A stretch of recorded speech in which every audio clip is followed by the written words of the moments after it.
This week we got the announcements that the U.S. Department of Commerce has announced this year's Malcolm Baldridge National Quality Award recipients. The Baldridge Award, I'm sure all of you are familiar, but I'll fill you in if you don't. The Baldridge Award is a presidential level honor that recognizes U.S. organizations and businesses that demonstrate an unceasing drive for radical innovation, thoughtful leadership, and administrative improvement.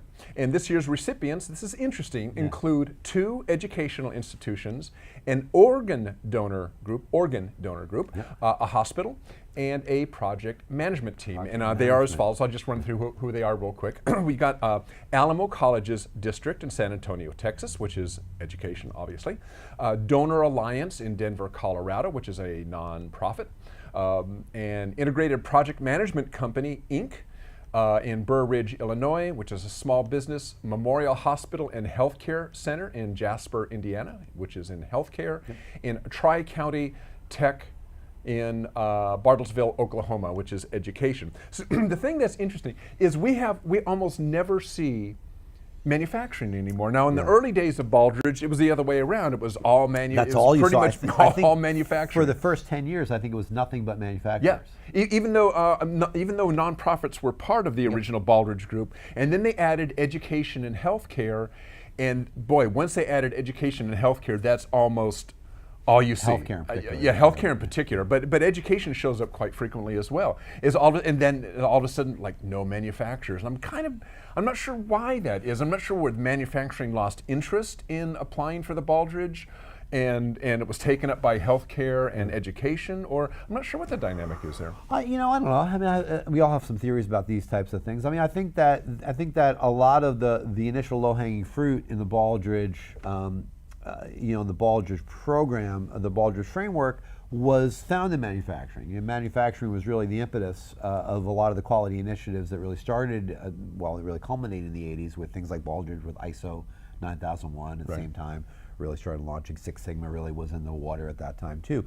So I think a lot of these things were manufacturing based, and I almost feel like, I don't want to say it ran its course within manufacturing, but I think that a lot of the low-hanging fruit was plucked in manufacturing already, and now it's really driven much more deeply into the organization, and they're not applying for things like Baldridge as much anymore. And we've seen ISO 9001 registrations going down a bit too.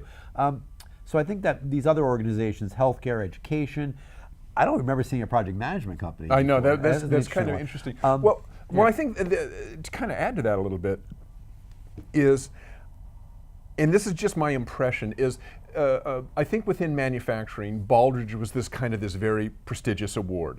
It still is a prestigious award, but I think over time, manufacturing just kind of went, do we really care? I mean, what's more important to us is, ISO 9001 certification and getting on board with lean and so on and so forth. And the Baldridge is kind of nice. It's a nice kudo.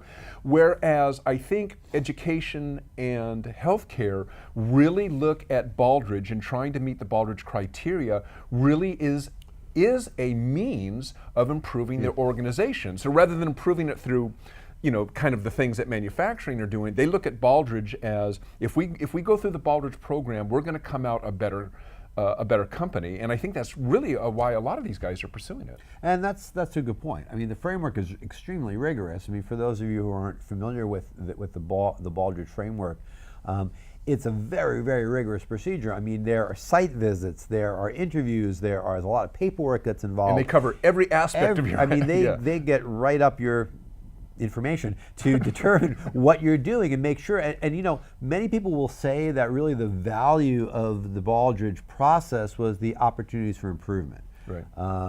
That information they get from the Baldridge examiners, and Baldridge examiners are very high level quality folks. They really understand how to leverage improvement in an organization. When you get those opportunities for improvement from that group, from the Baldridge examiners, and it's many times fairly lengthy lists of opportunities, you really know with a certainty that's where your laser focus needs to be in improving your organization. Right. So it may not necessarily, yes, winning a Baldridge is very prestigious, as you say, but the process, whether you win it or not, going through the process for those who have done it, we understand, is really where the value lies. So it's a really interesting thing.